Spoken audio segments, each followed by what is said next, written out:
Hello, ഞാൻ ഉണ്ണികൃഷ്ണനാണ്. എല്ലാവർക്കും ശിവരാത്രി ആശംസകൾ. ശിവരാത്രി ദിവസമായിട്ട് നമ്മുടെ വീട്ടിനടുത്ത് തന്നെയുള്ള കുലശേഖരം ശ്രീ ശങ്കരനാരായണ ക്ഷേത്രത്തിൽ പോയിട്ടുണ്ടായിരുന്നു. വിത്ത് ഫാമിലിയാണ് കേട്ടോ. അന്നദാനം കഴിക്കാനാണ് പോയത്. വളരെ പഴക്കം ചേർന്നിട്ടുള്ള ഒരു അമ്പലമാണ്.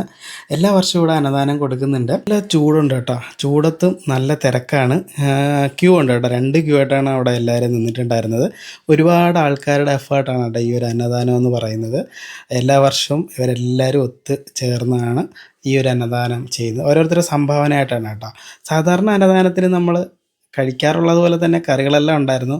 അന്നദാനത്തിലെ സാമ്പാർ ഭയങ്കര ടേസ്റ്റാണ് കേട്ടോ. ഇനിയിപ്പോൾ ഉത്സവ സീസൺ ആയല്ലോ, എല്ലാ അമ്പലത്തിലും അന്നദാനം കാണും. ഈ ചൂട് സമയത്തെ ഇവിടെ വന്നിരുന്ന് ചൂടോടുകൂടി സാമ്പാറും ചോറും കൂട്ടുകറികളെല്ലാം ഇതുപോലെ മിക്സ് ചെയ്തിട്ട് കഴിക്കാൻ എന്താ ടേസ്റ്റ് എന്നറിയാമോ? അന്നദാനം കഴിച്ചിട്ടുള്ളവരുണ്ടെങ്കിൽ ജസ്റ്റ് ഒന്ന് കമൻറ്റ് ചെയ്യുക. അന്നദാനത്തിന് പായസം ഉണ്ടായിരുന്നു, നല്ല കടലപ്രഥമനായിരുന്നു. അവസാനം ആ സാമ്പാറിൻ്റെ കൂടെ നല്ല പുളിശ്ശേരിയും കൂടെ ചേർത്ത് ഇതുപോലെ കൂട്ടി കഴിക്കണം. അതിൻ്റെ കൂടെ കറിയും കൂടെ ഉണ്ടെങ്കിൽ നല്ല ടേസ്റ്റ് ആയിരിക്കും കേട്ടോ.